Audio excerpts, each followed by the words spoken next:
how to resize an image while keeping its aspect ratio using Inkscape in 2024. It's simple, easy, and quick, so let's get started.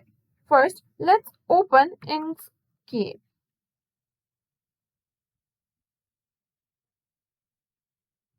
Now, what you need to do is open Inkscape. Just double click the Inkscape icon on your desktop.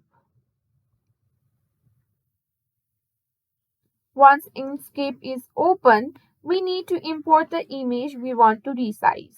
Go to the file in the top menu, then select Import.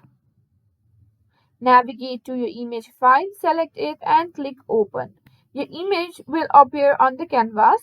Click on the image to select it. To keep the aspect while resizing, we need to lock it. Look for the lock icon in the toolbar at the top of the screen. Click on it. This will ensure that the proportions of your stay the same as you resize it. Now to resize the image, click and drag one of the corner handles. You'll see the width and height adjust together, maintaining the aspect ratio.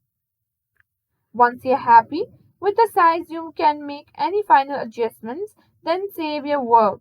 Go to File and select Save As. Choose the location, give your file a name and click Save, and that's it. You've successfully resized your image while keeping its aspect ratio using the Inkscape in 2024.